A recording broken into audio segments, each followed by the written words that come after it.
Bienvenidos a Diálogo. Seguimos nuestra conversación en esta charla y dialogaremos ahora con la señora Lucía Topolanski, esposa de José Mujica, porque queremos a través de esta conversación lograr una imagen más completa sobre Pepe y además también queremos aprovechar esta conversación para lograr la información, la reflexión de la vicepresidenta sobre la relación entre China y su país.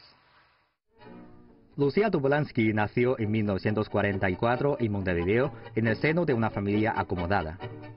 A finales de los años 60, durante su paso por la universidad donde estudió arquitectura, Topolanski se hizo militante estudiantil. Más tarde, abandonó la facultad y se metió de lleno en el movimiento guerrillero y fue en ese periodo donde conoció a José Mujica, quien posteriormente se convertiría en su pareja de vida y de carrera política. En 1970 fue apresada por la policía, pero logró fugarse pocos meses más tarde. En 1972 fue capturada nuevamente y trasladada a prisión, donde permanecería hasta 1985, año en que fue aprobada una amnistía. Durante sus años de prisionera, Topolanski, como otros presos políticos, fue víctima de torturas físicas y psicológicas. Durante aquella época, su relación con Mujica se mantuvo a través del envío de cartas. Después de recuperar la libertad, la pareja fundó el Movimiento de Participación Popular, que se integró al Frente Amplio, el partido de izquierda mayoritario de Uruguay. Topolanski y Mujica mantuvieron su relación y se casaron en 2005. Lucía Topolanski no solo asistió y acompañó a Mujica en su camino para ser elegido presidente de Uruguay, sino que también ella misma fue elegida vicepresidenta y senadora del país. Es la primera mujer que asume la vicepresidencia de Uruguay. Se la conoce por su trabajo de ordenamiento territorial y por su impulso en temas relacionados con la vivienda, además de por tener buenas relaciones con los líderes de la oposición. Bueno, señora vicepresidenta, es un gran honor para nosotros hacer esta entrevista con usted fuera de esa chacra, pero al aire libre, muy bonito. Primero quería tocar la parte sobre Pepe, porque usted lleva tantos años con él. ¿Con qué palabras describiría a Pepe? Bueno, es una persona convencida de sus ideas y siempre ha estado peleando por ellas desde muy joven y lo va a seguir haciendo hasta el final. Es un hombre que le gusta mucho el campo, la naturaleza. Para él lo más feliz es estar trabajando la tierra y bueno, nosotros elegimos vivir acá. Esto es cerca a 15 minutos, 20 de la ciudad, pero es zona rural y en este barrio donde elegimos vivir se producen hortalizas y frutas que abastecen la ciudad, y para nosotros es el mejor modo de vida, porque es tranquilo. Así que como a los dos nos gusta, nos instalamos acá y ayudamos a construir una escuela que está acá enfrente,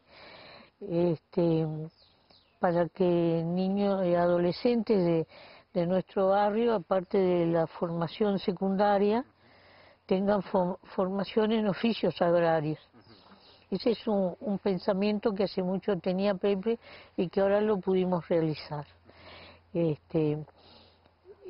Así que yo le diría que es un hombre tenaz y consecuente con sus ideas, y en realidad él ha tratado de que toda su vida esté al servicio de la causa que perseguimos, que tiene que ver con la felicidad de nuestros compatriotas. Como un presidente, como expresidente, Pepe es demasiado diferente. Sí, porque hay un estereotipo de lo que es un presidente, y en el mundo capitalista, porque Uruguay pertenece a ese mundo, parecería que un presidente tiene que ser alguien lejano, un tanto misterioso y alejado de su pueblo, y Pepe piensa completamente distinto. Piensa que el presidente es un ciudadano más, que tiene más responsabilidades, que se debe al pueblo y que tiene que estar muy cercano al pueblo. Así que en esta, que es mi casa, siempre está pasando gente, uruguayos o argentinos o brasileños o de donde fuere. Es como y siempre está la puerta abierta para el que venga. Y eso nos ha permitido tener una cercanía, y usted verá que la gente en Uruguay lo quiere a Pepe como uno más. No es alguien lejano ni que la gente lo perciba como algo a lo que es muy difícil llegar, no. Es muy fácil de llegar a él, y siendo presidente era igualmente fácil. Sí, pero en cierto sentido, ¿cree usted que Pepe tiene cierto carácter de Quijote? Sí, en la vida hay que ser un poco Quijote. Hay que ser las dos cosas, Quijote y Sancho. Porque Quijote es el que sueña, y es bueno que uno tenga sueños, metas largas. Y Sancho, porque Sancho es la conexión con la realidad, con lo concreto, con lo imprescindible a solucionar cuando uno está tomando decisiones en política.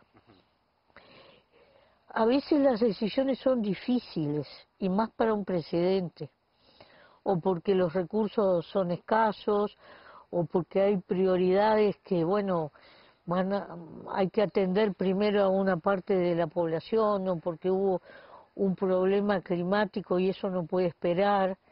Entonces, tomar esas decisiones es algo difícil, y si uno está cerca del pueblo, el pueblo lo puede entender más y uno va a acertar más en la decisión. Sí, yo creo que una persona que tiene un espíritu de Quijote debe ser pariente, porque a veces ese deseo, esa imaginación no puede ser entendido por todos, y sobre todo como un presidente. Sí, este es un país relativamente nuevo en el concierto mundial, y aquí hubo unos pueblos originarios que cuando se produce la conquista española desaparecieron, los mataron a todos. Entonces la población que hoy tiene Uruguay es descendiente de gente que emigró, sobre todo, principalmente de Europa, y principalmente de España y de Italia. Así que el espíritu del Quijote vino acá también. La familia de Pepe era de origen vasco por parte del padre y de origen italiano por parte de la madre.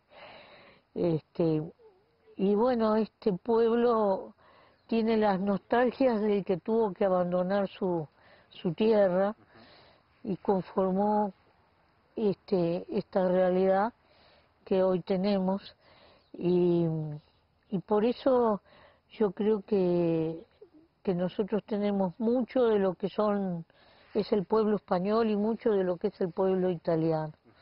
¿Cree usted que es la formación de ese valor de Pepe está influenciado por su familia, en cierto sentido? Sí, sí, la familia de Pepe el abuelo era agricultor, plantaba viñas y criaba un poco de ganado en otra parte del Uruguay, y su padre trabajaba en vialidad, en un organismo público. Y la madre era descendiente de italianos y estaba siempre cocinando y tratando de cuidar la economía de la casa. Era una mujer de mucho trabajo, que lo acompañó mucho también en la vida. Así que eso todo uno lo trae desde la cuna. Entonces, yo quería saber que Pepe fue presidente, usted es vicepresidenta. Sí. Como todos altos líderes de un país, ¿qué simboliza para ustedes el vivir en un ambiente como esta, tan sencilla? Esto es una opción de vida.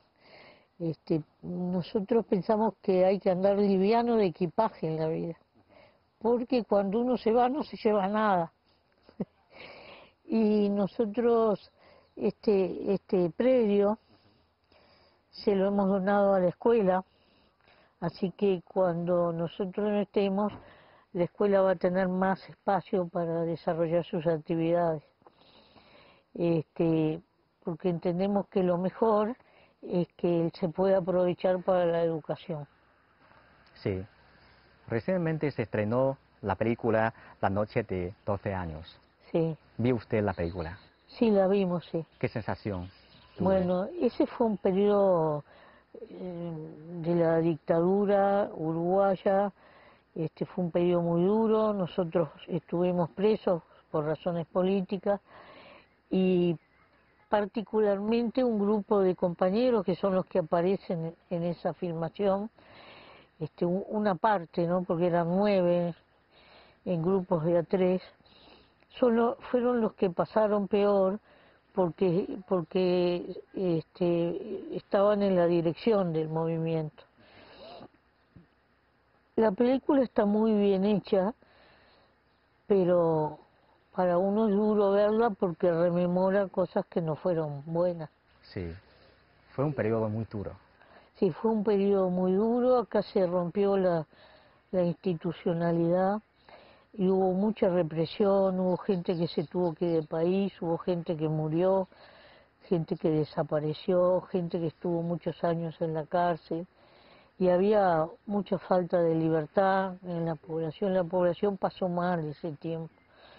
Esto es un testimonio que se basó en un libro que se escribió sobre el tema, que se llama Memorias del Calabozo. Entonces los que hicieron el film tomaron un aspecto del libro que es cuando un ser humano está sometido al límite.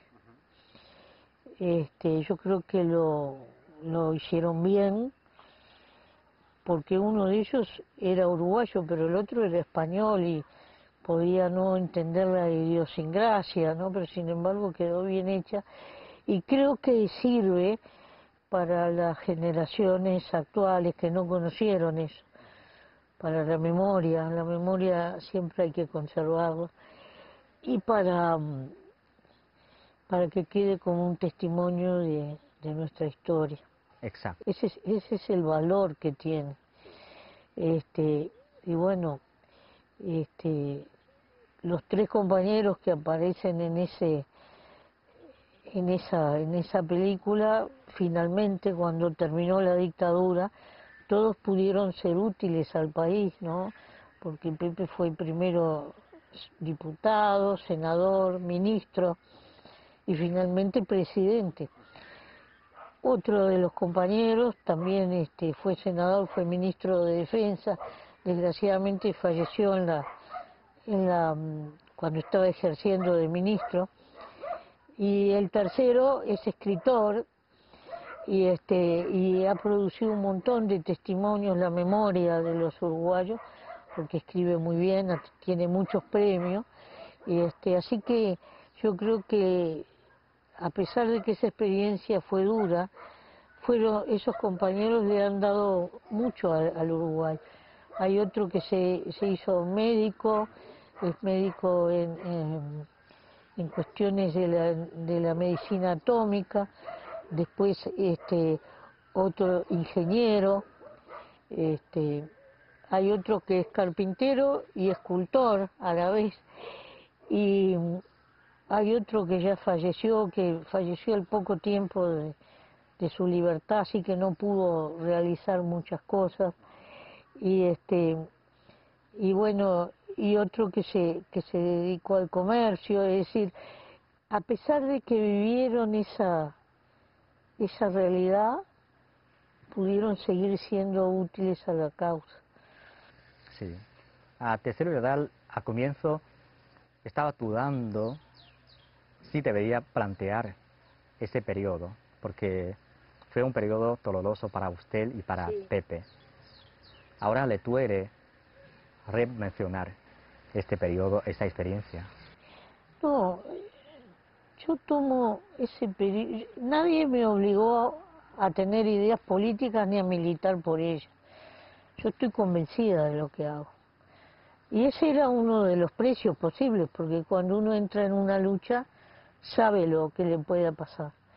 Así que no es que me duela a mí, yo lo que me parece es que uno no puede quedarse con la cabeza en el pasado. Tiene que mirar siempre hacia adelante las metas y ir sabiendo en cada momento lo que la realidad requiere de uno. Está bien guardar la memoria para que la gente más joven sepa lo que costó determinada cosa. Pero obviamente pienso que en China debe ser igual. Una persona muy joven que nace hoy en China tiene que saber toda la peripecia que pasaron quienes crearon esa república. Porque si lo olvida, el riesgo es muy grande. Olvidar la realidad supone un riesgo muy grande. Entonces, por eso, pero hay que mirar para adelante. Se construye hacia adelante, no hacia atrás. Y es lo que nosotros tratamos de hacer. Por eso yo no tengo problema con ese tema. Es parte de mi vida.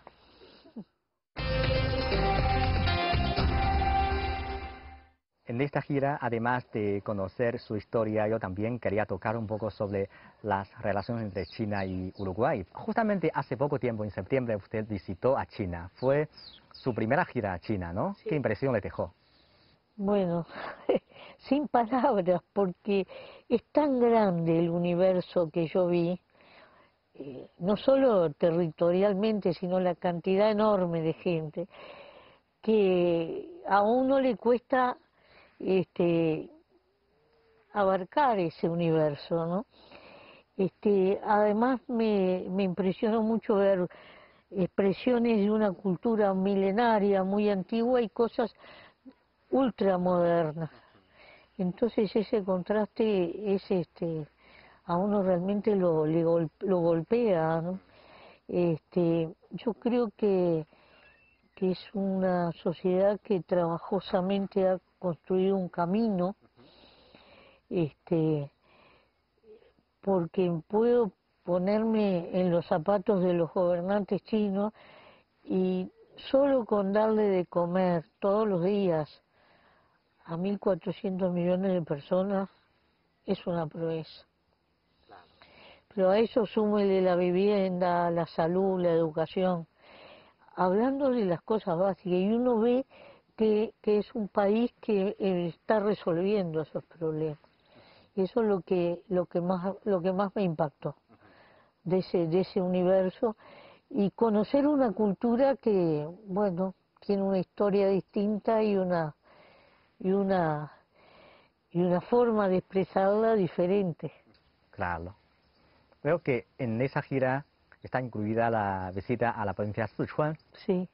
¿Por qué? ¿Por qué visitó especialmente a esa provincia? Bueno, la gobernación de allí nos habían invitado. La capital está hermanada con la ciudad de Montevideo. Allí hay lazos que se han tendido. Es un lugar en donde Uruguay está estudiando de poner un consulado, porque es un lugar que es propicio para el intercambio comercial. Entonces, allí se dio la oportunidad de conversar algunos temas de intercambio comercial que nosotros tenemos planteado, la posibilidad de abrir esas oficinas. También se nos pedía que pudiera haber en algunas escuelas de fútbol.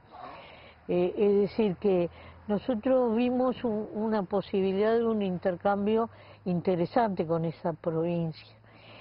Nosotros sabemos que allí nace la ruta y la franja, y Uruguay vino de adherir a ese proyecto de cooperación, y por eso ese punto nos interesa, ¿no? También pudimos ir a otra ciudad cercana, que es Leyang, que nosotros ahora estamos trabajando a ver si la podemos hermanar con otra ciudad uruguaya. Sí. Usted acaba de mencionar la iniciativa de la Franja de la Ruta. Sí. Uruguay es el primer país de Mercosur Sí. en firmar el memorándum de entendimiento para la cooperación de la iniciativa de la Franja de la Ruta. ¿Por qué? ¿Por qué ustedes tienen ese interés de firmarlo? Porque nosotros somos un país fundamentalmente agrícola, ganadero, productor de comida. Y nosotros vemos en ese escenario tan inmenso que es China una oportunidad de un intercambio comercial que nos sirva a los dos países. Entonces, además nosotros este intercambio comercial que viene de 30 años, ha tenido que ver también con tecnología que nos ha venido de China, por ejemplo, la vigilancia, las cámaras de vigilancia que hay en Uruguay son prácticamente todas de procedencia china. Acá hay maquinaria agrícola china y automotor, es decir, hay una cantidad de bienes que se producen en China que a nosotros nos interesan y nosotros sabemos que China está interesada en la compra de productos agrícolas ganaderos, que son nuestra primera producción. Y por algo se transformó en nuestro primer destino de las exportaciones. Entonces, el mundo tenía a principios en el otro siglo, tenía el grueso del comercio por el Atlántico, pero ahora eso se cambió para el Pacífico. Y la inmensa cantidad de población del mundo está allí. Y entonces tiene una lógica enorme tener una relación muy fluida con China. Yo creo que para nosotros ha sido muy bueno y puede ser todavía, tiene mucho para crecer. Nosotros fuimos muchos años dependientes de Europa por nuestra propia historia y después de la Segunda Guerra apareció Estados Unidos en esta región. Pero el mundo cambió y ahora el centro del mundo está en otro lado. Sería muy torpe de nuestra parte seguir teniendo como única mirada a Europa. Eso lo hemos aprendido y tenemos la disposición sin dejar de mirar a Europa, porque de allí vinieron nuestros antepasados, tenemos que mirar a todo ese inmenso mundo que está en el Asia y que Occidente. El mundo se achicó con la globalización, con las comunicaciones, y hoy nosotros podemos saber por las noticias, por la internet, exactamente qué pasa en el día de hoy en China, aunque esté tan lejos. Entonces eso hace más amigable la relación. Nosotros somos un país pequeño y estamos obligados a mirar el mundo. Y entonces tenemos que tomarnos la libertad de mirarlo como quisiéramos. Sin embargo, la filosofía que nosotros entendimos, que planteó el presidente Xi Jinping, es de una cooperación ganar-ganar, y entonces para nosotros es mucho más justo ese tipo de comercio que el que nos proponían otros. Nosotros lo que queremos es desarrollar una relación con esa otra filosofía de ganar-ganar, porque creo que le sirve a los dos pueblos. Claro, yo también quería que usted hace una valoración sobre esta relación. Esa relación para nosotros ha sido siempre positiva, desde que empezó. Porque primero, de a poco, porque es difícil encontrarse con una civilización distinta, pero todos los años fue avanzando, se fue tejiendo una posibilidad más cada año, y esto ha tenido empieza a tener un desarrollo importante a partir de la propuesta de la Frangel. Nosotros estuvimos estudiando esa propuesta, leímos cómo era y nos pareció que era lo que precisábamos. ese tipo de propuestas.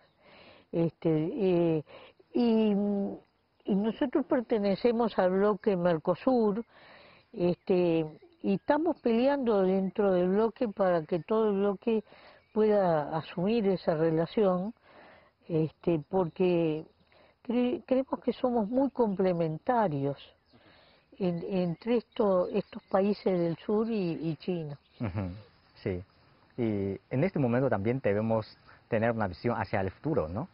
Claro. Mirando hacia el futuro sobre esta relación, ¿qué reflexión tiene usted? Y claro, yo creo que si lo encaramos así, nosotros sumados, los países, esta zona del mundo es la reserva agrícola ganadera más grande que le queda a la tierra. Y, y entonces para nosotros es muy importante llegar con esa producción a los lugares donde está la mayor cantidad de gente en esta tierra. Por eso yo creo que hay casi una relación que es natural entre las dos situaciones. Sí. Bueno, entonces, volvemos a ver China. ¿Cómo ve usted los progresos, el desarrollo de China a lo largo de estos 40 años y de qué forma cree que el desarrollo de China está dejando influencias en el mundo? Bueno, en el 49 estábamos en la época de la Guerra Fría y entonces a un país como Uruguay llegaba muy poca información de allí. Se hablaba de la cortina de bambú, pero después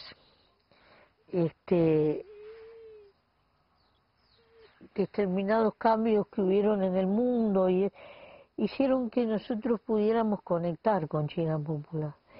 Y nosotros vimos, a partir de la reforma, vimos como un crecimiento exponencial que se dio. Es decir, la tarea de los gobernantes chinos debe haber sido titánica para poder reconstruir una sociedad que estaba muy pobre. Pero la impresión que uno tiene desde afuera es que a partir de la reforma ese crecimiento fue mucho más veloz, que se abrió el país a una cantidad de posibilidades, oportunidades en el crecimiento interno y hacia el mundo. Y esa apertura es la que nos permitió a nosotros acceder. Por eso a nosotros nos sirve esta relación, nos sirve mucho. Por supuesto que estas decisiones deben haber sido muy difíciles. Yo me pongo en la cabeza de los gobernantes chinos. Y porque uno tiene una enorme responsabilidad cuando toma determinadas decisiones. Y sin embargo parecería que la apuesta fue la correcta en el sentido de que uno lo ve el progreso.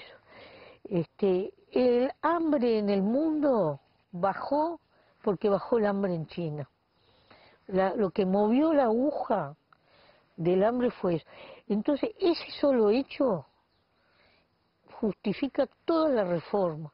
Tiene muchas más cosas, pero el hecho de que la gente pueda comer todos los días es una diferencia extraordinaria.